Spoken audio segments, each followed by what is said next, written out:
Pada kesempatan kali ini, kami akhirnya menyadari sesuatu setelah chapter 138 rilis, atau lebih tepatnya sepertinya kami sudah menemukan semua jawabannya. Jadi apa itu?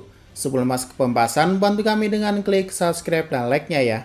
Oke, jadi mari kita mulai saja pembahasannya. Nah, sebelum lanjut, saya sendiri selalu menggunakan kata kami adalah sebagai ganti kata saya atau aku dalam setiap video yang telah dibuat. Jadi sebenarnya admin senior anime itu cuma satu ya yang sedang berbicara dengan kalian ini. Kenapa kata kami digunakan? Setelah diteliti ternyata ada yang beranggapan sama, yaitu agar tampak sopan dan halus dan kata saya terasa egois.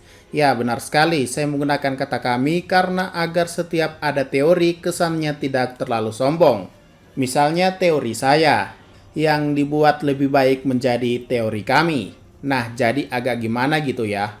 Kesannya seperti saya terlalu membanggakan diri saya sendiri kalau ngomongin teori saya. Mungkin terbesit di pikiran, emang lu siapa sih? Nah, gitu. Maka dari itu saya menggunakan kata kami biar lebih halus. Tapi memang akhir-akhir ini kata saya dan kami sering kami campur dalam video. Tapi terserah para penonton ya, lebih nyaman menggunakan kata kami atau saya. Intinya saya sendiri yang berbicara ini dan suara channel ini cuma satu orang.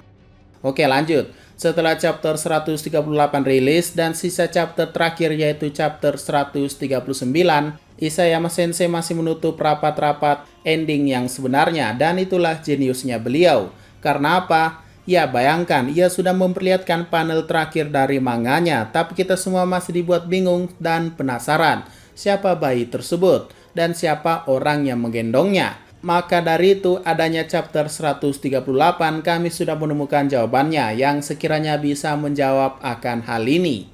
Dan sebenarnya teori ini ada sebelum chapter 138 rilis. Mungkin kalian tidak percaya, tapi dengan adanya chapter 138 membuat kami semakin yakin dengan teori ini.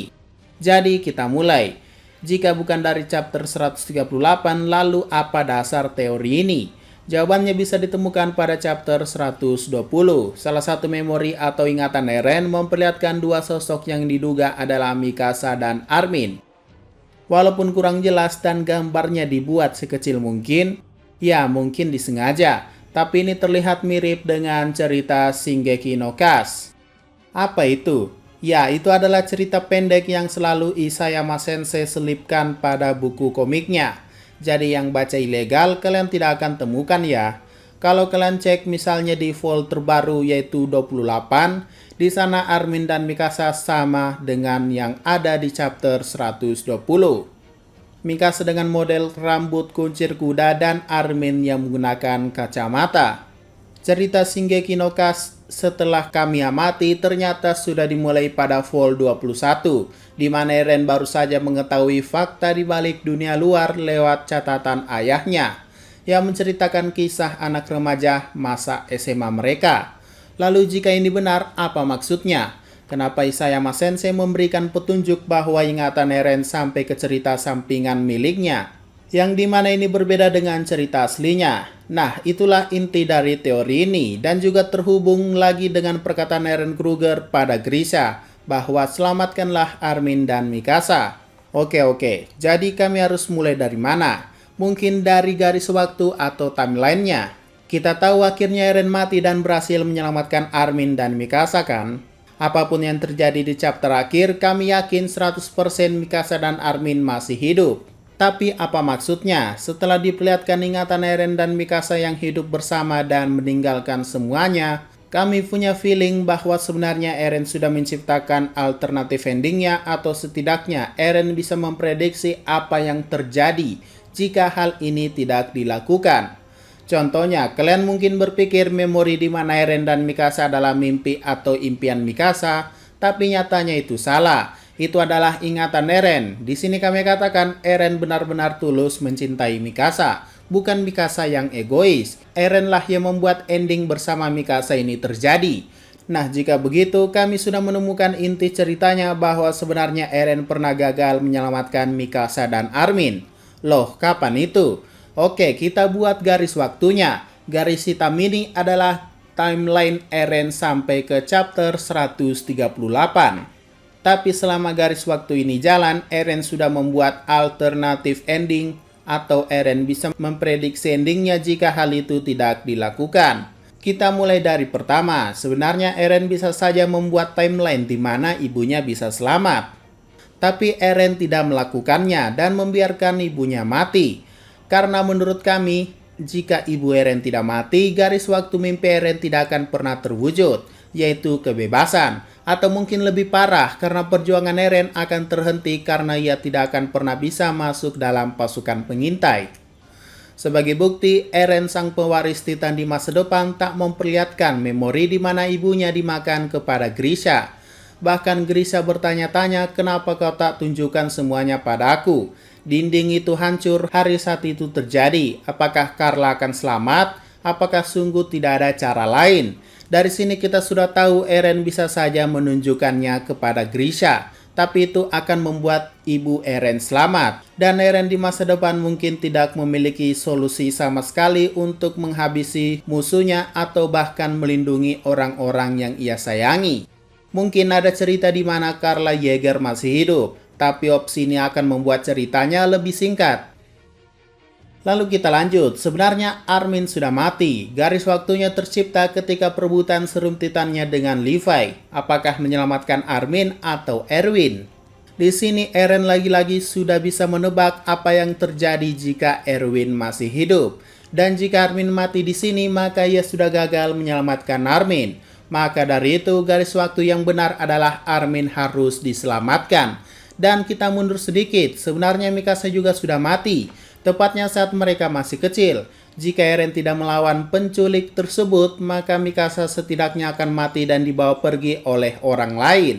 Maka terciptalah garis waktu di mana Eren berhasil menciptakan Mikasa. Ini juga yang membuat Mikasa sering sakit kepala dan mengingat kejadian ini. Karena sebenarnya Mikasa sadar kejadian itu bisa membuat Eren gagal dalam misinya. Lalu, mulai dari Carla, Armin, dan Mikasa, bagaimana Eren bisa menghentikan dan membuat jalur di mana ia bisa menyelamatkan Eldia dan kedua sahabatnya tersebut. Itulah kemampuan Eren di masa depan. Walaupun Eren waktu kecil saat menyelamatkan Mikasa, ia belum mempunyai kekuatan Titan, tapi ingat, sebuah subjek Ymir terhubung dalam satu koordinat atau jalur, atau yang kita sebut sebagai path. Jadi Eren bisa melakukannya. Dengan cara apa? Mengirimkan memorinya jauh sebelum kejadian ibu Mikasa dan Armin terjadi, yaitu kepada Eren Kruger. Dan disinilah Eren Kruger berkata selamatkan Armin dan Mikasa. Sehingga ketika Eren bermimpi dan terhubung ke ingatan ayahnya, Eren sudah melihat jalannya. Seperti yang dikatakannya juga pada Seke, bahwa Eren sudah melihat semua ingatannya di masa depan 4 tahun lalu sejak mencium tangan Historia. Sehingga yang menjadi penghubung semua bad ending bagi Eren sudah diperlihatkan dalam semua mimpinya pada episode 1. Salah satu mimpinya memperlihatkan orang mati yang tidak dikenali. Kemungkinan itu terjadi pada ending alternatif jika Eren tidak melakukan hal itu. Dan juga salah satunya adalah mimpi di mana ibu Eren dimakan. Mungkin ini adalah salah satu jalan bahwa Eren harus menerima takdir ini. Nah, setelah Eren bangun, rasanya seperti mimpi yang panjang. Dan kenapa Eren menangis melihat Mikasa? Bukannya Mikasa yang harusnya menangis, sesuai ingatan Eren. Inilah intinya, sebenarnya Mikasa lah yang mati di masa depan. Maka dari itu Eren menangis dan merasa gagal. Maka dari itu garis waktu sebelum Eren terbangun adalah garis waktu di mana ia gagal menyelamatkan Mikasa. Garis waktu di mana Mikasa masih belum bebas dan harus mati. Dan terciptalah di mana garis waktu yang sebenarnya yaitu Mikasa dan Armin selamat.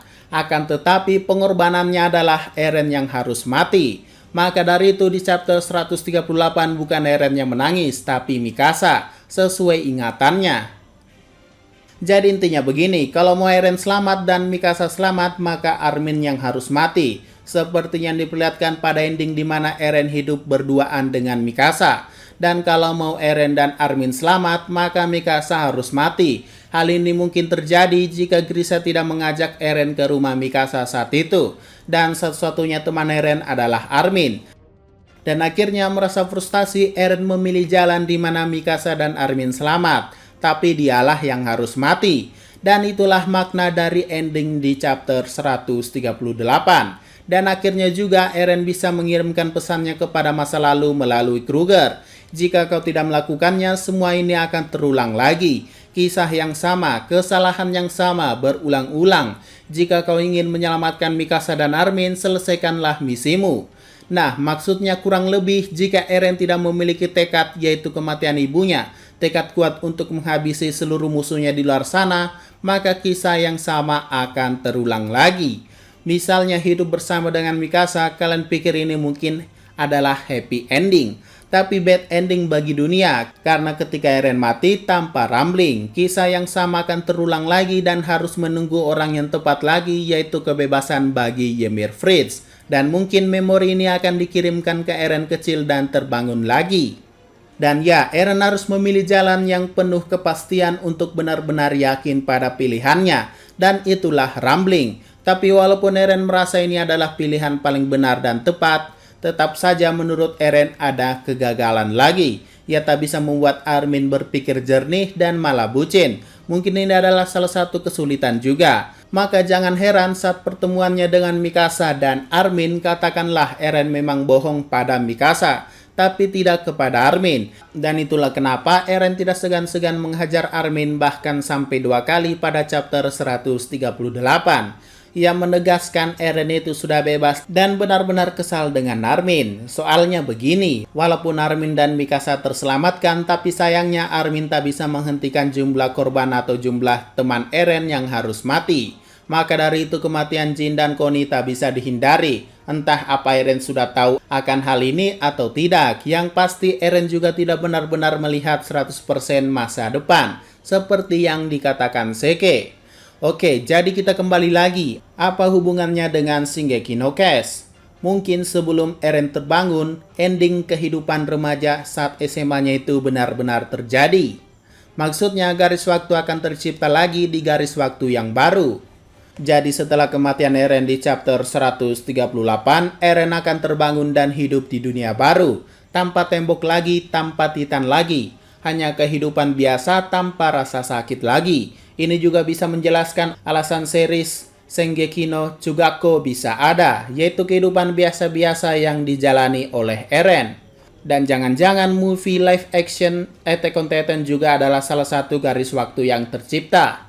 Mungkin saja. Intinya begini, Eren di masa depan mungkin sudah berulang kali gagal, sudah berulang kali mati, dan sudah berulang kali berjuang. Tapi pada akhirnya garis waktu yang benar dan sudah paling tepat adalah seperti ini. Endingnya ia harus mati dan berhasil menyelamatkan Mikasa dan Armin. Dan apakah akhirnya Eren bebas? Bisa saja bebas dari rasa sakit dan akan terbangun lagi di dunia yang membuatnya bisa hidup bebas. Dan mungkin ini juga bisa menjadi penghubung di mana panel terakhir yang sudah kami bahas berulang kali. Entah bayi itu adalah Eren, Ymir, anak Historia, atau siapalah. Tapi jika berdasarkan penjelasan di atas, mungkin saja Erenlah bayi tersebut dan terbangun di dunia di mana ia akhirnya benar-benar bebas. Tanpa tembok, tanpa musuh, dan tanpa Titan lagi. Oke, itu saja untuk teori alternatif endingnya. Sebenarnya kami akan membuat teori lagi tentang bayi tersebut, jadi tungguin aja ya. Jika ada pertanyaan dan masukan, silakan komentar saja di bawah. Sekian dari pembahasan kali ini, jangan lupa like, share, dan komentarnya ya.